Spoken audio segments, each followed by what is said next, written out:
What's going on, everyone, and welcome in to another edition of Be Schaeffer Daily. Brenden Schaeffer here with you in the evening hours of Sunday, April 2nd, 2023. As tonight, we're set to discuss a couple of Cardinals wins, as it's been a few days since we last spoke. We had an episode on Friday, but the Cardinals didn't have a game that day to break down. And they played Saturday, they played Sunday, winners on both days over the Toronto Blue Jays. And so we will get into the nitty-gritty on both of those games, as the Cardinals on Saturday got the 4-1 win in the Jack Flaherty start. Wow, do we have a lot to talk about from that game, as Flaherty had a very unique stat line. He said so himself after the game. Not many times you'll see what Jack Flaherty put together on Saturday, but that is indeed what we saw. And so we'll talk about how the Cardinals were able to win that game thanks to Flaherty, despite Flaherty. I don't know, maybe something in between. And definitely some timely hitting. That was the one game of this series that did not see a lot of scoring.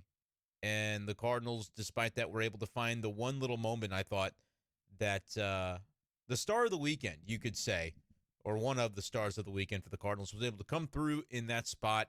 I'm talking about Nolan Gorman. And he followed up his little base hit that he had in Saturday's game that turned out to be pretty pivotal. And he followed that up on Sunday with a huge day, which culminated a huge weekend for Nolan Gorman. And so we want to talk tonight about Nolan Gorman and the start to the season that he's had that really was something that began for Gorman. You could go all the way back to the winter, after the Cardinals said, hey, work on these things, and then come back and become a different player. And turns out Gorman took that to heart. He had a really good winter of work, came into spring training ready to go, put together a nice spring, and now he's parlayed that into a very good start to the season. We'll talk about Nolan Gorman. We'll talk about the offense in general, because I think after the first series of the season, there's a lot to be impressed by when it comes to the St. Louis Cardinals and the bats and the at-bats that they are putting together as a team. Sunday's game in particular, as the Cardinals beat the Blue Jays 9-4, had a really interesting offensive profile, I feel like, as a team. First of all, it was the second game of the season. They've only played 3, but it was the second game in which all 9 starters for the St. Louis Cardinals got at least one hit. And so we've spoken a lot about the depth of this lineup, and we had that as sort of a narrative coming out of spring training.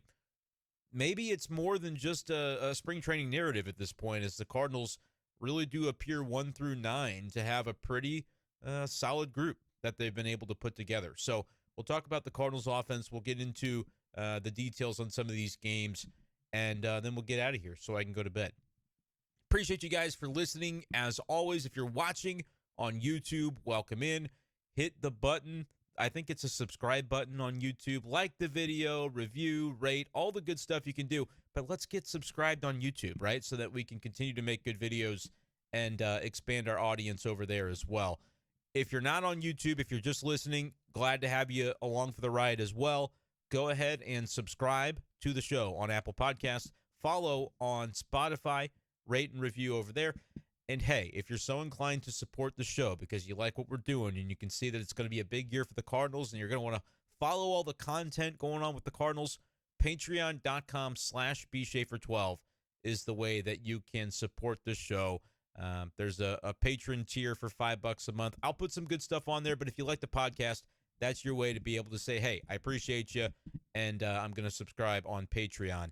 And by the way, the YouTube is youtube.com/@bschaeffer12. Now that I've gotten all the boilerplate stuff out of the way, let's go ahead and dive into Saturday's game. We'll start there because Jack Flaherty, what in the world did we just see? If you saw Jack Flaherty on Twitter Saturday morning before his start, he had put out the hype video, right? It had Heath Ledger's Joker interspersed with some Jack Flaherty highlight clips from him pitching in past years. And, you know, at the beginning of the video, you maybe had some MLB Network. I heard some Jim Hayes on there talking about Jack Flaherty being a pivotal piece for the Cardinals. Some of the commentary was maybe a little questioning the role that Flaherty could fill for St. Louis, whether or not he was up to the task. Flaherty, I mean, this is very par for the course for what Jack Flaherty is. You never really have to question what you're going to get when it comes to Jack Flaherty. And in this case, he's putting the emotions on his sleeve. He's putting kind of his feelings out there in the form of a hype video. I thought it was great. I thought it was entertaining to have Jack Flaherty at 8:30 in the morning on the day of his first start of the season put himself out there in that way. I thought it was cool. And then you could say you want to see him back that up on the field for sure. Well, is that what happened? Here's the thing. Jack Flaherty throws 5 innings, does not give up a single hit. However, 8 base runners, 7 walks, and a hit batter over the course of 5 scoreless, hitless innings for Jack Flaherty. If there has ever been a game by a baseball pitcher that was emblematic of Heath Ledger's Joker, the chaos involved in that character, I think Jack Flaherty hit the nail on the head in Saturday's game. It was chaotic to have the start that he did, a couple of outs on, I don't know, it was like 5 or 6 pitches. He was rolling along, and then suddenly 3 walks in a row. Cardinals pitching coach Dusty Blake was ready to head out of the dugout, and Jack Flaherty he headed him off and said, "I got this."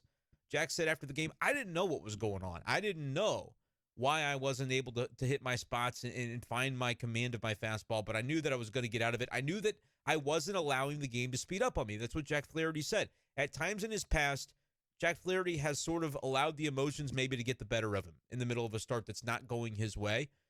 And he said Saturday, and I thought this was great, he talked about the fact that there's no benefit that can come from having an outing where you allow your emotions to get the better of you and you allow the game to speed up on you.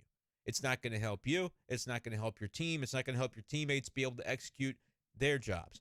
And so Jack Flaherty, I think, showed a lot of emotional maturity in that moment to say, hey, things aren't going my way. I can't really figure out what's going on. He talked about just maybe overcooking a pitch or two here and there. It wasn't as though he was getting behind 3-0 in that first inning.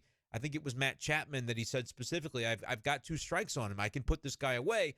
And then you're just putting a little maybe too much juice on a pitch. He was missing away, I thought, to right-handed batters quite often there in the early going of this game, where at least from the press box view, man, it looked like that pitch was about to dart right on the outside corner, and then it would just go barely outside by a couple of inches. I think there were a couple of pitches for which Jack Flaherty was maybe kind of being squeezed by the umpire. But when you're missing location, right, you're not always going to get rewarded by the umpire. And so he sort of had to find his way through that. Second inning was a similar deal. I think that was the inning where he had a walk and a hit batter. Third inning, a couple of walks. He had a ton of base runners that he had to navigate around, but each and every time he was able to do that. And by the time he got into the 4th and 5th inning, the 5th in particular, but in the 4th, he, I think, walked 1 batter, was able to work around that, and in the 5th inning, pitched a very clean frame. And by the end of it, it was like, okay, Jack Flaherty has sort of found his stuff. The problem was, by then, the pitch count had gotten pretty high for Jack Flaherty. And so there really was nothing he could do, right? He wasn't going to get to extend in that game very much beyond that. And so I thought Jack Flaherty in the postgame was he was pretty affable about it, pretty gregarious, honestly, in terms of the way that he was approaching things. He knows that he had improvements that needed to be made, and he's going to work to make them in the next outing. But at the end of the day, when you throw 5 innings and you don't give up a hit, you know you were doing some things right on the mound. So I think it was a start for Flaherty that Cardinals fans, honestly, as crazy as it sounds, I think they can be kind of encouraged by the outing for Jack, because there were things that he did that, you'd like to see done better, for sure. You'd like to see the command be more consistent for him.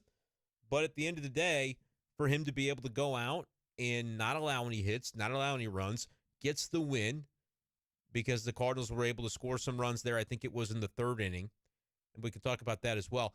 But ultimately, I think it's a positive takeaway, because how many times in the last couple of years have we looked at Jack Flaherty outings and said, hey, as long as he's healthy, you're going to take that, right? And so this is the first start of the season.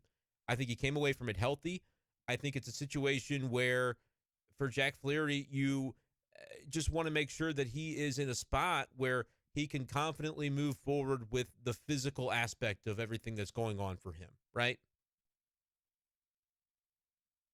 And although Jack Flaherty had maybe a diminished velocity that we saw at times in his start on Saturday, it was not anything that the Cardinals are concerned about. Jack Flaherty not concerned about it. Ollie Marmol not concerned about it.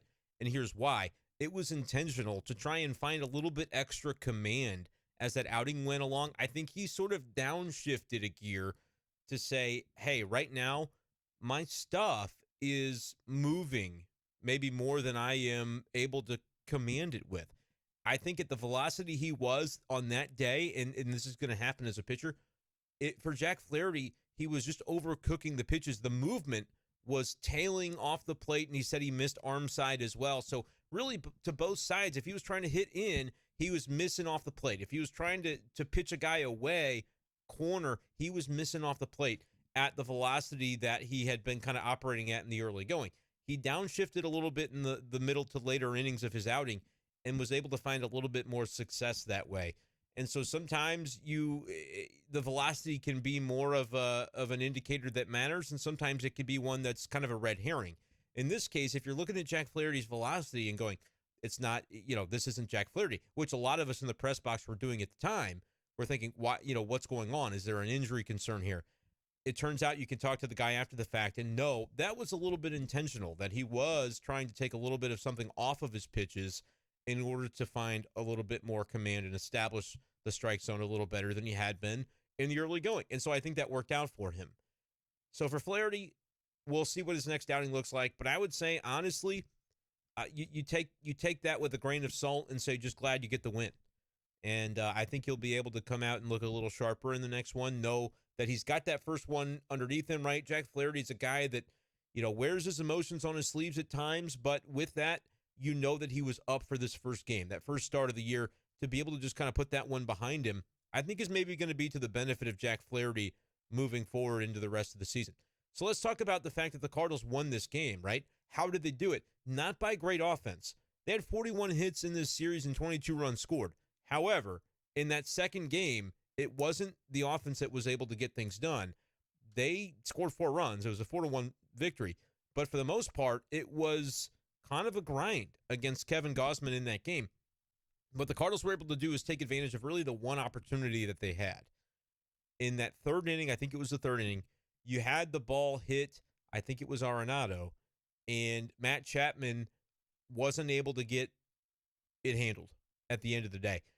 First of all, he mishandles the ball itself and then kind of rushes the throw with Arenado running, sails up the line on Vladimir Guerrero Jr., and now the Cardinals have more life in this inning.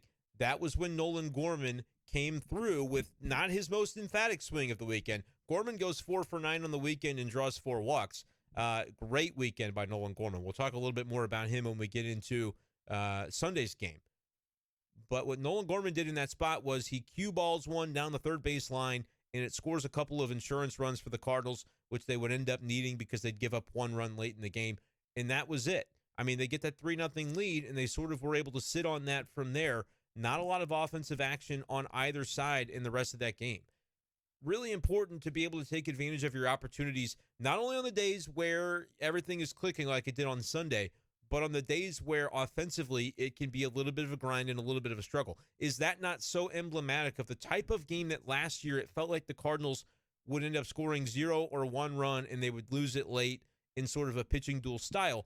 Because how many times on the days where the offense felt like it was a 0 or 1 or 2 run kind of day, they ended up scoring 0, 1, or 2 runs. In this case, it was that exact type of day, but the Cardinals scored 4 runs. And they were able to do that by taking advantage of an opportunity that was probably unexpected for Matt Chapman, who's a really good defender, to make basically what could have been qualified as 2 errors on 1 play. I think he only got credited with 1 error. But to bobble the ball at first, you could have considered an error, and then the throw over was definitely an error, missing Vladimir Guerrero Jr. and allowing the inning to be extended to Gorman. So the Cardinals take advantage of that spot, first of all, getting the run on the Arenado play, and then Gorman coming through the way that he did, adding 2 more. That's 3-0, I believe it was at that point, and the Cardinals end up winning the game by a score of 4-1. So really impressive stuff, honestly. And even in that game where we said, well, the offense wasn't really so great, everybody in the lineup got a hit except for Burleson in that game.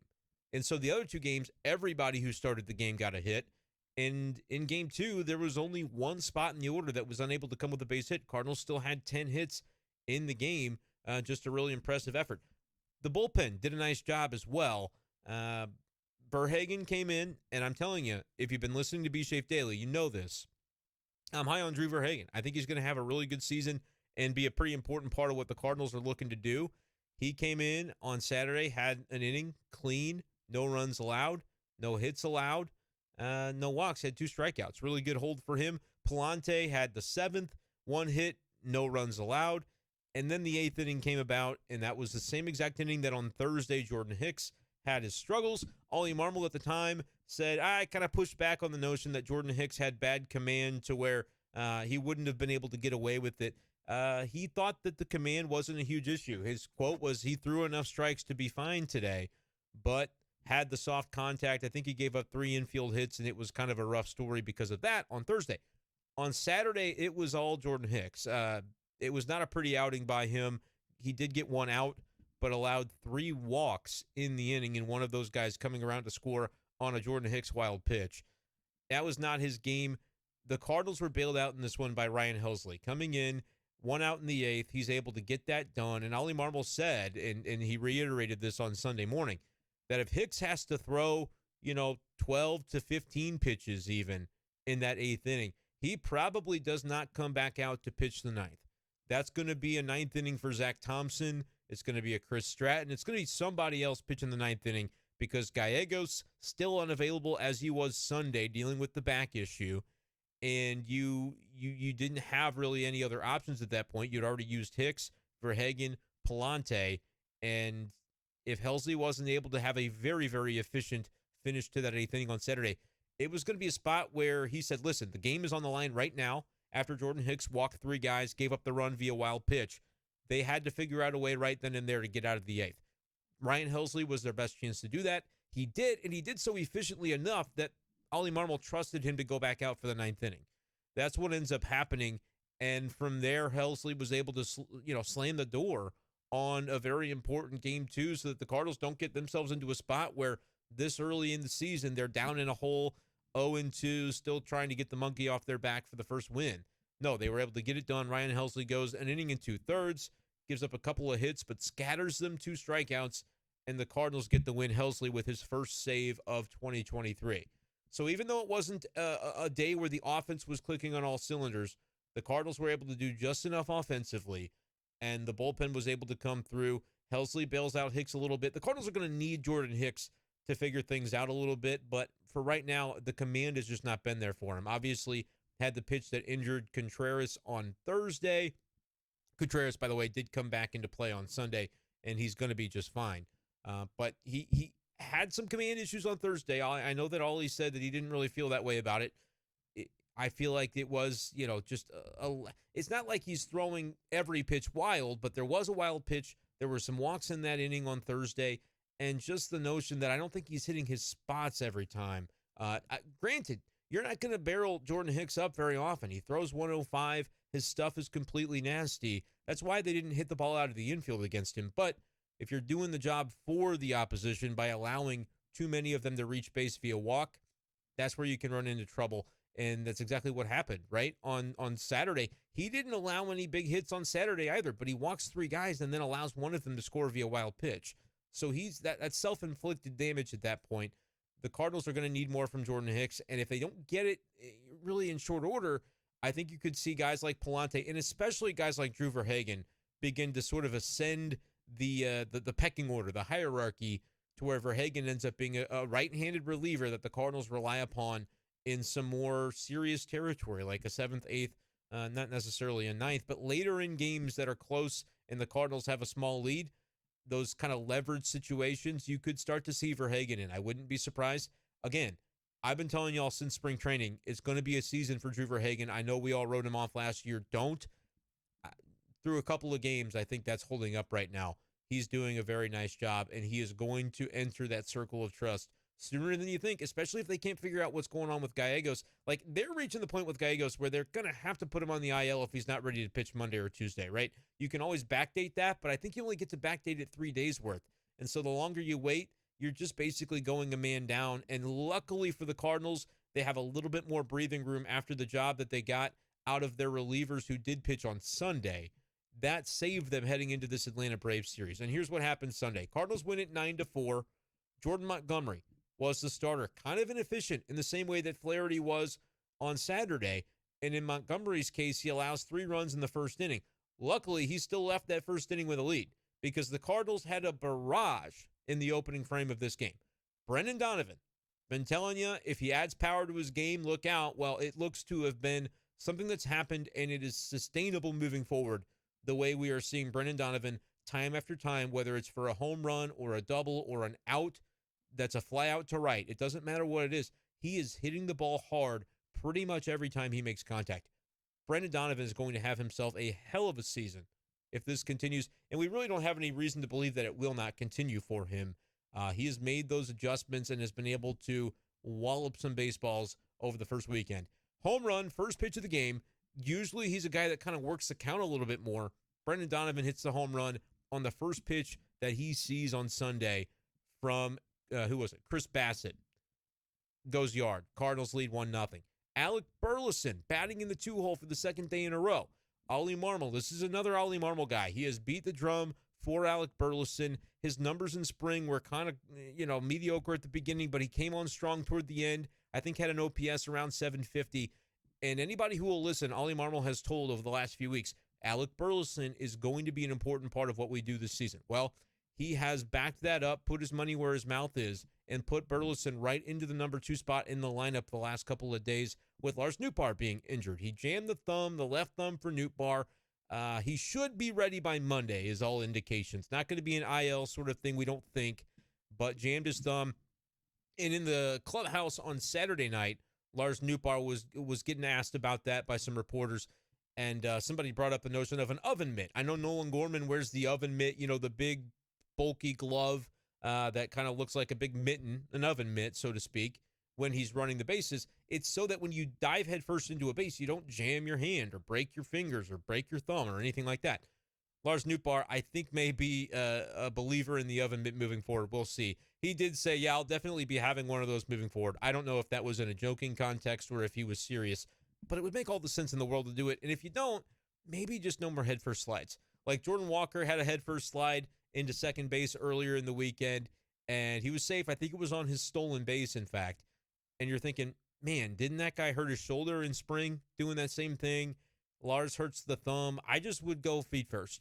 There are going to be moments in the season where I think you have to. In the playoffs, it might be an all bets are off sort of thing, where if you can get the bag, you got to get the bag. But more times than not, it's going to be safer to slide feet first, I should say. So we'll see if the Cardinals make any adjustments on that front. And just wear the oven mitt. I know that, guys, it's one of those things where you don't think you need it until it happens to you, and then you use it thereafter. Maybe we should be proactive about it. And we talk on the big show on KTGR to Will Carroll, the injury expert. This is a topic during baseball season that almost comes up every other week because star players will slide head first and they will injure themselves in one way or another. And so maybe that's something that you should look into. We'll see if Lars Nootbaar ends up doing that. But Nootbaar should be back by Monday, if not for sure by Tuesday. Otherwise, some things are going kind of wonky. But the Cardinals in that first inning, Donovan homers, Burleson homers. 3 pitches into the game, the Cardinals are up 2-0. And then you get later in the inning, Nolan Gorman. Wow, was that ever a majestic blast by Gorman. 446 feet deep into the bleachers in right center field as the Cardinals now have a 4-0 lead in the first inning. Yeah, that was pretty good. That's kind of indicative of what this offense is capable of doing. And Nolan Gorman added another home run in the third inning. 4 home runs on the day for the Cardinals. All 4 of the home runs were hit by guys who 12 months ago, they were in AAA Memphis. All 3 of them, talking Donovan, Burleson, and Gorman, began the 2022 season in AAA. All of them got their cups of coffee or their various playing time in the big leagues later on in the season, but all of them were in Memphis to begin last year. And so you've got a lineup now with guys who can do what they did today on Sunday with 4 home runs combined between the 3 of them. You also have the reigning MVP. You also have the guy who finished 3rd in the MVP vote last season. You also have Tommy Edman, who was a 6 wins above replacement player a year ago, and he's batting 9th for you. Oh, yeah, you have the potential rookie of the year in Jordan Walker, who continued to look good. He's still hitting the ball hard, doing his thing, batting low down in the order. You had Dylan Carlson come through offensively and have a nice day on Sunday. He was in the lineup for Tyler O'Neill, who came in later in the game. I mean, Up and down this lineup, the Cardinals are dangerous. I think that's just the bottom line. Burleson's batting second, and before the game, we're going, I don't know, Ollie. Are you sure about Alec Burleson? I mean, I know you're into the guy, but he's batting the second. You've got some big names later on in your lineup that are batting a little bit lower. Nolan Gorman's had a really nice start. You get a bat. Alec Burleson goes 3 for 4, man. He hits a home run. The opposite field. Alec Burleson's going to be a flat-out hitter for the Cardinals this year. And you look at the number of names that I'm saying that about. Like, I've already declared Nolan Gorman is going to be an all-star. I said that in my bold predictions when I tweeted it out on opening day. We did the rookie of the year, the reliever of the year, the Cy Young, the Gibby for the team, and the MVP of the Cardinals. Everybody did that on opening day. Added a bold prediction that Gorman would make the all-star team. I think Brendan Donovan is going to make the all-star team as well. And then you probably have those two fellas at the corners, Arenado, Goldschmidt. They'll probably get voted in. If not, there'll be selections by the players or the managers or whatever. I think the Cardinals have 4 all-stars, more likely than not, all infielders, one of them being a DH, typically in the case of Nolan Gorman. That's a lot of talent, and that's not even talking about the talent that they have in the outfield. Guys that are capable. And so up and down 1 through 9 in the lineup, I don't think there could be any better weekend to be emblematic of the kind of team the Cardinals have a chance to be offensively here this season. 41 hits, 22 runs scored, 2 out of 3 wins over the Blue Jays, and they lose the first game 10-9 because they didn't get a great outing from Michaelis. The bullpen ends up coughing it up multiple times. The offense found a way to get back into that game and give the Cardinals a lead. The bullpen just wouldn't let it happen on Thursday. But I'm saying after a weekend against Toronto, you go 2 out of 3, that's a team that's going to be in the playoffs. Like the Blue Jays, I think, are definitely as good as they were a year ago. They have a very loaded lineup. It's a very good team on the other side, and the Cardinals were able to take 2 out of 3 from them this weekend. Montgomery's outing, you maybe not so crazy about it, but he gets through 5 innings, was able to, kind of like Flaherty did, come along a little better as the outing went along, but it's just too many pitches. These guys are straining to get through 5 innings right now. We knew, though, coming into the season, what was going to be the strength of the Cardinals. The offense, you're hopeful that the bullpen can end up getting the job done the way that you need to see, and you kind of go from there. But the starting pitching is the thing that could end up being the question a little bit. But through the first series, you have Michaelis not have a good outing, but then you have the other starters at least get through 5 innings. Both of them earned the win because the offense was able to carry things. I will say it again because I've said it before. I think the Cardinals have a chance. Like their ceiling as an offense this season would be to lead the National League in runs scored. They could lead Major League Baseball in runs scored, and it would not surprise me if the guys that are, again, we talked about median expectation. I keep using that phrase. Okay, Brendan Donovan's median expectation is a lot lower than what he's done so far, and I would say the same thing for Nolan Gorman, who's got an on-base percentage of .667 and has 6 RBIs and 2 home runs after 3 games. And that's your number 6 batter. Brendan Donovan's your leadoff batter, at least of what we've seen so far. And we talked about Lars Nootbaar, being a potential breakout candidate. He's hardly played, right? He played Thursday and hasn't played since because of the thumb injury. So up and down the lineup, the Cardinals have the type of depth that I think can be really dangerous and allow them to maybe overcome some of the weaknesses in the pitching staff. But then imagine that certain guys are able to take steps forward, right? We haven't seen Jake Woodford yet. We haven't seen Steven Matz yet and what he might be able to do for this team. He could end up being their best starter. That was my prediction before the season, is that he would be their Gibby, the best pitcher on the Cardinals in 2023. I think Steven Matz could be that. And so there are still things out there where you go, yeah, the Cardinals could be even better than they look this weekend, but they look pretty darn good this weekend, to my eyes anyway.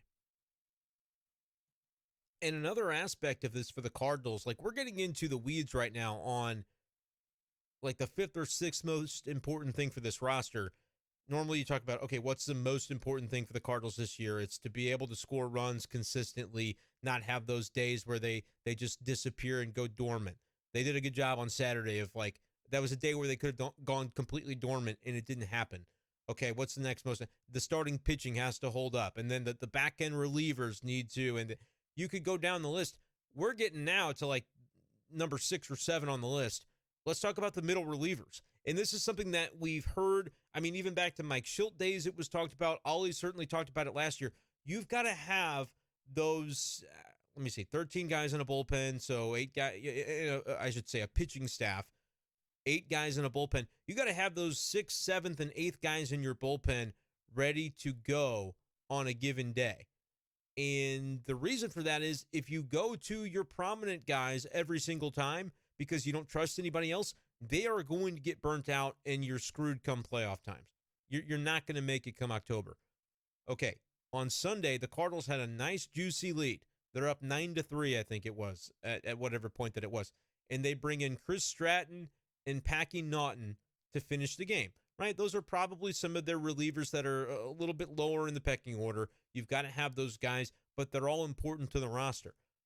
Chris Stratton goes an inning and 2/3, gives up 1 run. The run that he gave up was like a double that was dinked down the left field line and just snuck inside the third baseline, so he was able to, that batter was able to get to second base. And then a total bloop hit into shallow right field, the run that was allowed by Stratton. Not anything that was too substantial, too scary. He was able to hold down the fort, and then so was Packy Naughton coming in to get the final out of the 7th inning for Stratton, and then covering the 8th, covering the 9th, 2 1/3 innings, 1 hit, 2 strikeouts, no walks for Packy Naughton. That is 4 critical innings for the Cardinals bullpen to be able to come in and have those two guys do it on a day where you weren't going to have Verhagen, who pitched twice in the first 2 games. I know you got the off day on Friday, but he wasn't available. Ryan Helsley was obviously not available after going an inning and 2/3 on Saturday, the day before. Gio was still not available because they're trying to stay away from him due to the back. They're hoping to find him back, but like I said, eventually you're going to have to either sink or swim on whether he is available. But he wasn't available on Sunday. Obviously staying away from Jordan Hicks after he pitched in both games and did not do very well. And either of them, and particularly on Saturday, it wasn't good for him. So, like, you're going down the list. Palante had pitched the day before. Zach Thompson would have been available, and that, I mean, there might have been another guy who had an inning in him. But you pretty much didn't have a very big lifeboat, not a lot of a safety vest there in case Chris Stratton or Packy Naughton didn't get the job done. And so for those two guys to cover those innings, especially in a case where the Cardinals, it's kind of weird. They've talked about this. They don't have a lot of off days coming up. They've got basically one, and they've got the long road trip through, I believe, Milwaukee and then Colorado. So, like, they've got the Braves this week, and that's one off day in about 2 weeks or so that we're talking about. It's kind of a rarity for this early in the season. Normally, they sort of allow guys and teams to ease into it. That's not really the case with the Cardinals' schedule here. So that is so critical to be able to get those innings. And I asked Ollie Marmol about that, and he just kind of gave a laugh before I could even finish the question, just knowing that, yeah, this was like you couldn't have scripted or drawn it up any better. And like I said, this is in the weeds. This is sort of inside baseball and not the stuff that necessarily day-to-day your Cardinals fans are going to think of at the top of their mind. But it just makes perfect sense that on the days where a Ryan Helsley or a Jordan Hicks or a Giovanni Gallegos blows a game, Cardinals fans are going to be all over that and say, oh, it's the pitcher's fault. Oh, it's the manager. Why did he bring him in? Like, you're going to have scrutiny. That is the nature of baseball in 2023. But what often kind of goes overlooked is, okay, what is the situation that created that guy to maybe be a little less rested or in a little bit more of a vulnerable position? Sometimes it's because they had to pitch more often than they needed to on days where maybe the Cardinals had a big lead, and then suddenly you have to start warming up Ryan Helsley, even if you don't bring him into the game. If it's a 9-3 game that turns into a 9-7 game or a 9-6 game with multiple runners on base, you start warming up your closer. You've kind of burned him for that day. That all counts on the ledger of an entire season. The Cardinals just could not afford to have those guys go on Sunday, and the fact that Stratton, who's kind of maybe your last line of defense from the right side, and Packy Naughton, who's going to be that from the left side, but also just be your general cover some innings when we need it, whether we're up or down. Like, he did his job on Sunday, as did Stratton. That was really kind of an underrated thing that the Cardinals bullpen was able to do in this game. And I honestly think it sets them up pretty well for the Atlanta Braves series. I know there are aspects of this that we could be talking about that we didn't mention. Let me know at bschaefer12 on Twitter. What are the things from this series that you say, hey, this needs a little bit more pub. We need to be talking a little bit more about this guy or that play or this decision, and we'll get into it in the week ahead for sure. But I'm just kind of freewheeling this based off of the last 2 games. The things that popped out to me that I felt like were most important, we've been able to cover in this episode. You know, guys like Dylan Carlson getting an opportunity I thought was good. He showed, by the way, on Sunday, he is still the Cardinals' best defensive option in center field. I know he's kind of in the doghouse, not even in the doghouse, but if you've got 9 hitters that you love, and Dylan might be your 10th, he was able to get on base with a knock on Sunday in the opportunity that he got, but I think it should not be ignored that he is your best defensive option in center field. There were a couple of plays that he made in Sunday's game where I thought, man, if Tyler O'Neill were in that spot, not that he's not a Gold Glover in left, but Dylan has his instincts are just better. He is elite all around defensively, and I was enjoying the fact that even though Carlson, yeah, he's probably personally disappointed maybe in the role that he has to begin the season for the Cardinals, he's clearly not taking that into his performance at all, especially on the defensive end where he was able to come up with a couple of really nice underrated plays. It's not like they were web gems and dandies that are going to show up on SportsCenter, but there was like a sinking liner that he had a perfect first step to be able to come in on the ball. And if he doesn't do that, it could be extra bases. It could be a very different outcome to the game. That was a little bit earlier on in the game, if I recall. And so just things like that I feel like should be talked about, maybe doesn't always get the pub. That's something that I wanted to make sure to mention. Alec Burleson, I talked about how Ollie Marmol really trusts him. Cardinals fans, I think, are going to grow to trust him as well. The dude can hit. And from the left side, it's not that he's like a power bat. He's going to run into some home runs. Like, I think if he got 450 at-bats, he would end up being a 15 home run guy. But is he ever going to be a 30 home run guy? Maybe not, but the power is going to be there. The contact is, I think, what's most important for Burleson. It's something that the Cardinals have been aware of. It's why he was in the lineup on Saturday in the first place against Gausman. It didn't end up working out. He didn't get a hit that day, but going right back to the well when Lars Nootbaar is unavailable and not messing with the lineup. Like, he goes right into the Nootbaar spot. We'll see what happens when the Cardinals eventually face a left-handed starter, if the platoon splits, if anything changes with the way the lineup works. But Ollie's showing some faith in Burleson, and that faith being rewarded is just a further explanation for how dangerous this team can be 1 through 9. There are no holes. Brendan Donovan said there are no breaks for the opposing pitcher when it comes to this lineup, and you get the line moving. They have a team mentality, Donovan said, where if the first guy gets the hit, that's great. The next guy might be moving him over, and the third one might be the guy to drive him in, and they all trust one another to do that, and they were hitting the piss out of the ball on Sunday. I believe there were 11 batted balls at 100 miles per hour or greater, and then there were several at 99.8, 99.2. Like, they are hitting the ball with authority, and if you do that over the course of a long season, you are going to get rewarded for it more times than not. So those are just kind of some of the things that have come to my mind. I'm sure there are other aspects that I should be bringing up or talking about that I've neglected. Let me know at bschaeffer12 on Twitter. We're coming up on about 40 minutes for today's episode, so I am going to go ahead and call it here. But I'm going to revisit some aspects of this series as we move along throughout the week if there are things that I didn't quite touch on. Like, I feel like I've talked a lot about Nolan Gorman, but maybe not enough. The guy is 4 for 9, 4 walks in the opening series. The changes that he made are real and substantial. I feel like he is going to have a potentially very, very damaging season. The dude's hitting the ball hard, and he put the work in. That's what's so interesting about these guys. Brendan Donovan and Gorman, I think, are the two that stand out the most, obviously, of guys that had good seasons. I mean, Brendan Donovan had a really good rookie season. Gorman, the numbers were fine, 721 OPS, 14 home runs last year, but if you look at the way it went month to month, he was kind of completely phased out of the rotation for playing time by the end of the year. Part of that was probably Albert Pujols emerging and becoming he became a guy that you had to play against no matter what starter, right? It was going to be a righty starter, lefty starter. Earlier in the season, he was playing a lot against lefties, which made sense. But by the end of it, he was playing against righties too, and that sort of boxed out Nolan Gorman from playing time. And we mentioned Donovan. He was getting a lot more work at second base as well, which was the position that Gorman would play. And so he just didn't get chances.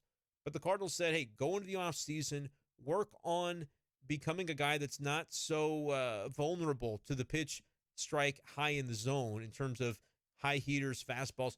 He worked on that, and he said he's put himself into a better position to hit, to where he is ready earlier in his stance to recognize pitches, to be able to know when it's a ball and a strike earlier on, know when you swing, know when you don't, so that he's getting the most out of the swings that he does make, and the ones that he doesn't, he's maybe going to get on base because they're not throwing him hittable pitches. Gorman, with plate discipline, becomes a very dangerous hitter. And keep this in mind. I know all the hype was Jordan Walker and Mason Wynn and all these things this spring. Nolan Gorman had a 911 OPS in Jupiter down in the Grapefruit League. And he was a guy that before the last year, I mean, he was the Jordan Walker of 2022, right? He was that top prospect that everybody wanted a chance to see. And all he did was come up when he did get his chance and hit 14 home runs in the big leagues for the season, I think he had, 28, 30 if you count what he did in Memphis. It might have been even more than that. I think he was closer to 18 in Memphis.